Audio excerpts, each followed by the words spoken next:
Saudações alvinegras, meu nome é Celcinho, esse aqui é o nosso canal Botafogo Sem Mimimi. Eu já te peço, se inscreve no nosso canal, ativa o sininho da notificação, compartilha os nossos vídeos e dá like. Muito like, porque like é a linguagem do YouTube. É assim que o nosso canal vai ter aquele crescimento, graças à sua participação, graças à sua interatividade, graças a seu like. Lembrando que aqui nós só fazemos um conteúdo por dia e aqui nós só falamos do Botafogo. Hoje é terça-feira, dia 3 de fevereiro, e nós vamos dar continuidade. Cara, é incrível como as coisas estão acontecendo com o Botafogo, né? E aí, nós, torcedores botafoguenses, temos que nos acostumar com esta situação, pelo menos por enquanto, né? Lembrando também que no passado, né, num passado mais distante, mais remoto, nós éramos chacota de todos os clubes do Rio e dos maiores clubes do Brasil. É lógico que você não vai comparar com uma Portuguesa de São Paulo, né? Porque são poucos torcedores, um Bragantino. Esses clubes, não que eu esteja desmerecendo esses torcedores, esses clubes, mas é que a quantidade de torcedores é pequena e esses clubes são clubes modestos que muitas vezes entram para garantir ali o sustento, né, do futebol ali, dos seus jogadores. Não entram ali para ganhar títulos, né? Eu estou falando dos maiores clubes do Brasil, Grêmio, Internacional, esses times que volta e meia conquistam alguma coisa, seja uma Copa do Brasil, seja uma Libertadores, seja um brasileiro, eles estão sempre ali, ou até mesmo um estadual, né? Eles estão sempre ali conquistando títulos. E nós, nesse passado que eu estou falando, um passado mais remoto, nós éramos chacota, cara, porque nós ficamos 21 anos sem ser campeão. E depois que nós fomos campeões em 89, nós fomos também, aí nós nos fomos bicampeão em 90, depois ficamos mais um período sem ser campeão, aí viemos a ser campeão brasileiro em 95, e aí assim, aí começa aquela fase natural, que é você ser campeão num ano, no outro você não é, no outro você é, no outro você não é, e assim fica. E nós aí ficamos 30 anos, fomos campeões em 95, né? 29 anos praticamente sem sermos campeões nacionais, e aí de uma vez só acabamos conquistando Libertadores e Brasileiro. Então, cara, a nossa situação hoje é bem diferente daquela do passado. Então, nós temos que começar a nos acostumar. A nos acostumar também, neste primeiro momento, a viver somente das notícias administrativas, político-administrativas. Porque o campo e bola, nós não temos novidade, né? A novidade é no vídeo pré-jogo, e muitas vezes nem no vídeo pré-jogo, porque como nós não temos ali os relacionados, muitas vezes, né, o Botafogo não costuma a divulgar os relacionados para o jogo, a não ser no próprio dia do jogo. E você sabe, muitas vezes nós fazemos o nosso pré-jogo, aquele vídeo, né, específico para o pré-jogo, antes mesmo do dia da partida, né? Então nós fazemos ali uma especulação, nós lançamos mão de conjecturar uma possível escalação, a gente fala uma provável escalação. Muitas vezes na nossa provável escalação, como já aconteceu comigo, não tem nem um jogador tem jogadores que nem relacionados foram. Teve um dia que a notícia, vocês devem se lembrar, é que o Martim Anselmi começou o seu trabalho utilizando o Tuco Correia como sendo até um jogador de referência, correto? Um jogador referencial dentro do contexto. E todo mundo acreditava que o Tuco Corrêa seria titular. E num dia eu fiz a escalação, a minha escalação, eu não faço provável escalação, faço a minha escalação. E coloquei lá o Tuco Corrêa.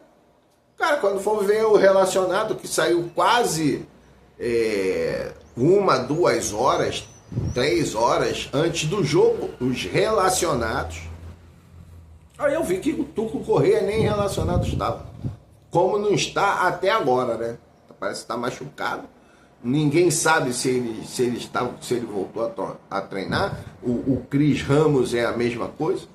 Então você vê que, cara, campo e bola, isso aí não temos. Não temos os novos jogadores inscritos por causa exatamente das consequências do transfer ban. Então não podemos ali conjecturar um Villalba ocupando a ponta direita, ou até mesmo uma ala direita, não podemos. Não podemos ter um menino que veio ser contratado para ser lateral ali, um colombiano ou equatoriano, não tem nem o nome dele, para você ver, ou não lembro. Também não podemos. O Wallace Davi, que foi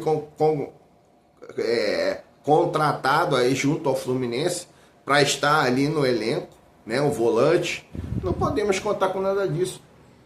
Não temos nem a chegada do Medina, porque não sabemos se vem ou se não vem.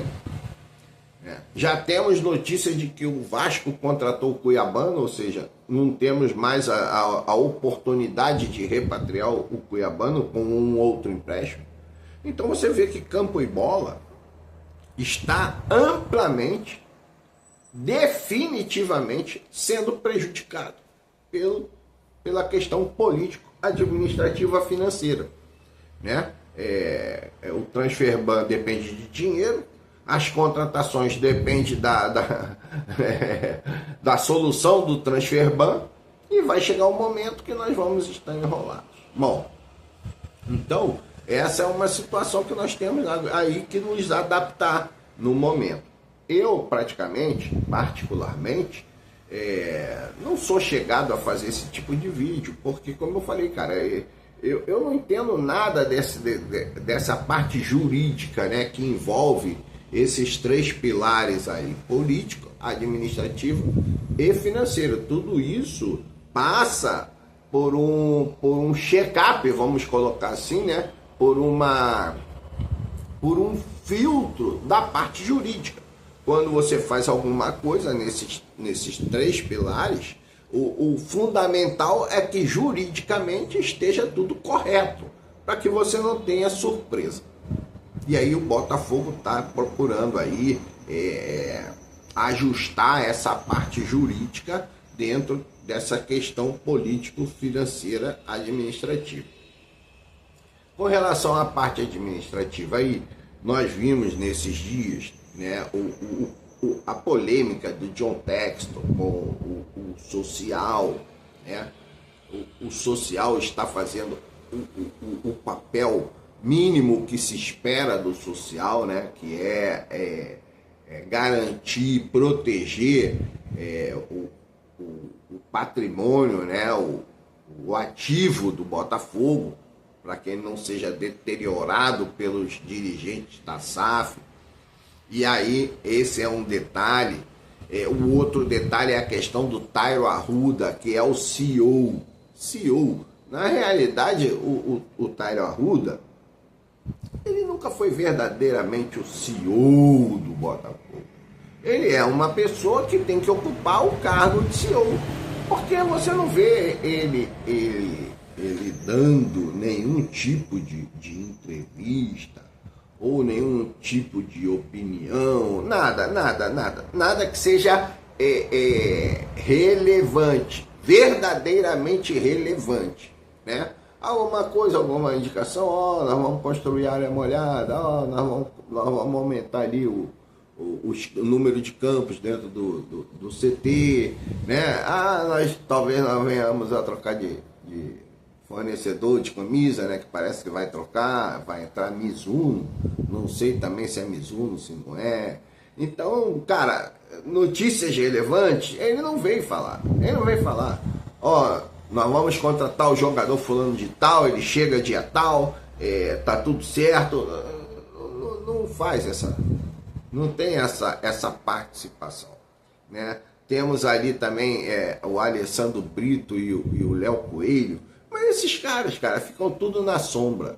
Eles ficam tudo na sombra do John Textor, que é o cara que centraliza. E como centralizador, cara, ele manda e você tem que obedecer. Ele manda e você tem que obedecer. Chega uma hora que você, cara, também tá cansado e fala, cara, você só fala e eu só obedeço. Eu não tenho direito de falar alguma coisa, de dar uma opinião. Eu quero dar minha opinião, cara. Eu vou falar, aí o cara começa a desembuchar lá o que ele tá achando, começa a discordar de algumas situações, porque enquanto tá tudo no mar de brigadeiro, ou no céu de brigadeiro, né? No mar de almirante, céu de brigadeiro.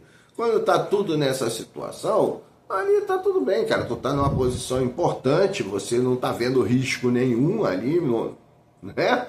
Aparente, então você tá tranquilo. Quando você vê que as coisas não estão bem encaminhadas, estão começando a aparecer dificuldades que você como CEO tem que resolver, aí você começa já, por quê? Porque a torcida cobra, né? Pô, cadê o Tera Arruda que não aparece para falar do transfer ban? Cadê o fulano? Aí o cara fala, pô, John, é aquele negócio, né, meu irmão? Tá tudo certo. Quando chega nesse momento aí, a torcida fica cobrando a minha presença, porque tu nos Estados Unidos e eu tô no Brasil. E aí, o que eu faço? Como é que eu faço? Cara, eu não concordo com isso, não. Eu não concordo com isso que tu tá fazendo, não. Aí começa a falar e começa também a ter algumas divergências de pensamento. O que é natural, correto? O que é natural. E é claro também que é natural que o dono, o cara que pegou o dinheiro e botou lá, é que vai definir, cara. É que vai definir. Meu irmão, eu botei aqui 400 milhões que eu tenho que fazer pelos investimentos natural da SAF, né?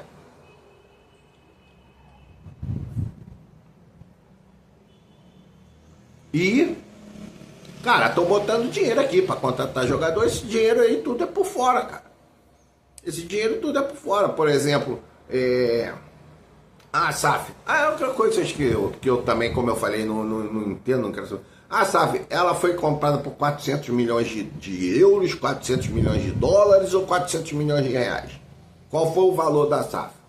Por quê? Estranho, porque no ano passado nós investimos 700 milhões em jogadores. Agora tu imagina, o cara compra uma SAF por 450 milhões e já investe 700 milhões. O cara já investiu praticamente o dobro do que ele investiu na SAF, para comprar a SAF.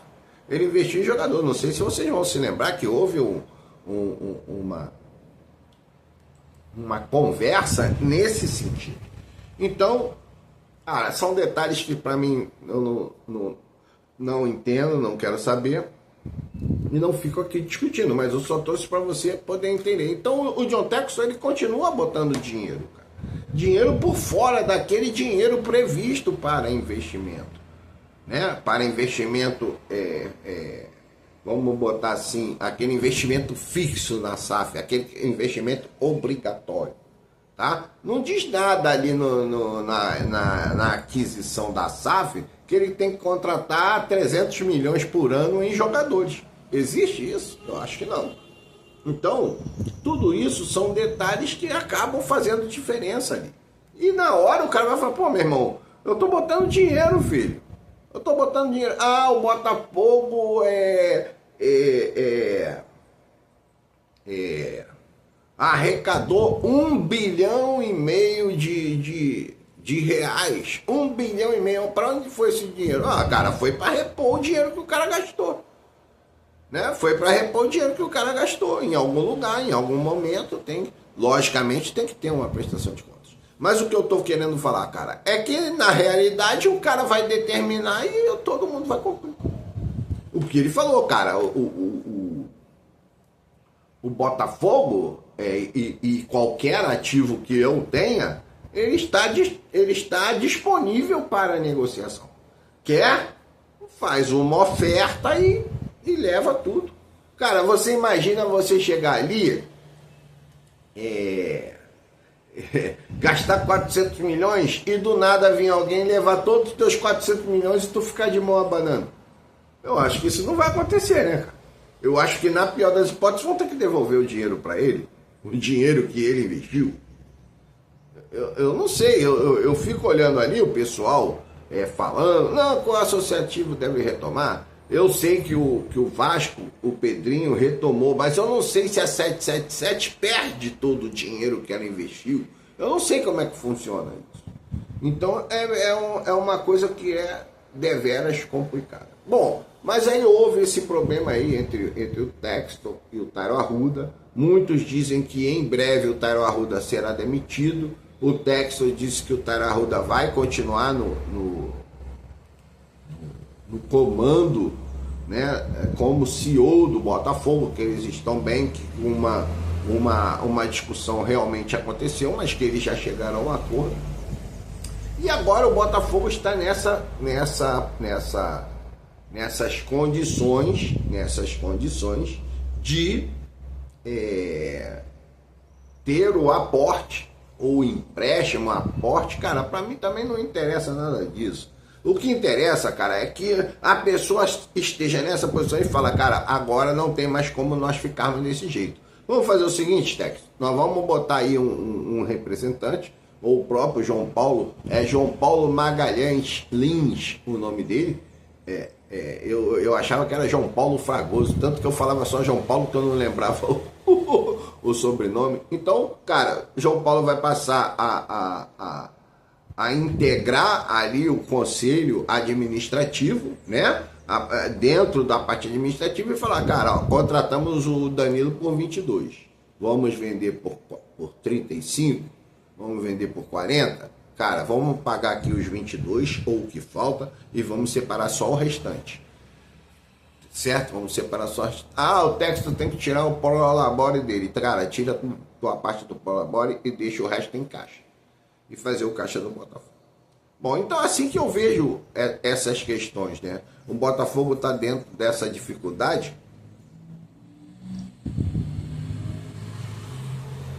e tem que se chegar a um denominador comum aí para solucionar o caso. E eu já dei a minha opinião sobre essas questões. Cara, só vejo uma solução. Ou o John Textor vende o Botafogo, ou o John Textor vende o Lyon.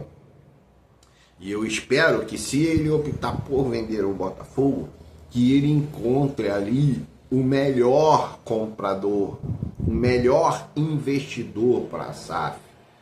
O John Textor é um cara que ninguém pode negar que ele tem um amor real pelo Botafogo.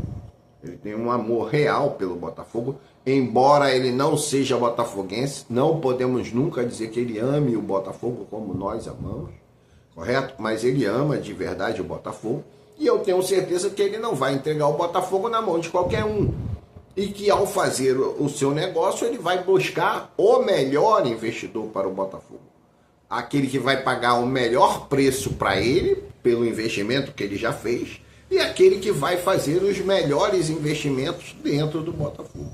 E eu acredito assim. E se ele, por acaso, que é o que eu desejo, ele colocar o Botafogo como sendo o seu primeiro time, o seu time principal, né, que ele tome as providências para que esse dinheiro que vai fazendo ali, como o Clube Ponte, eu coloquei dessa forma, né, o Clube Ponte, que quando um jogador for atravessar a ponte, aquele dinheiro que vai gerar lá no outro país volte para dentro do Botafogo como parte do lucro, correto? Como é isso, senhor? Comprou o Danilo por 23, tá? Vendeu o Danilo por 30, você já está ganhando 7. Esses 7 ficam no Brasil, dentro do Botafogo. Chegou lá no clube, vamos supor, Watford da Inglaterra, tá lá no Watford. Botafogo mantém ali 30, 20% do Danilo. Vamos botar 20% do Danilo. Vendeu o Danilo lá por 100 milhões. Ou comprou por 30, vendeu por 60. Então o Botafogo tem 20%. Desses 20%, se vendeu por 60, o Botafogo tem direito a 12. Então esses 12 voltam para dentro do Botafogo.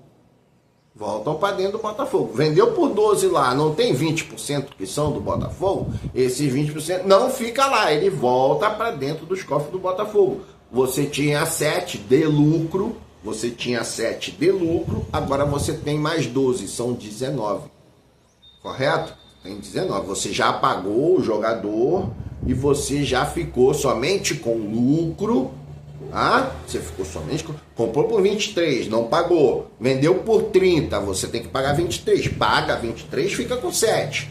Quando vender lá, tem mais 12, você já tem 19. E aí você vai gerenciando.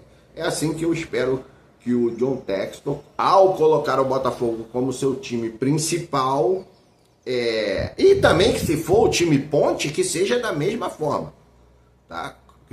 Eu gostaria que nós fôssemos o time principal, mas não ficaria triste se nós fôssemos o time ponte, ok? Simples assim, sem mimimi, sem conversa fiada, sem mimimi.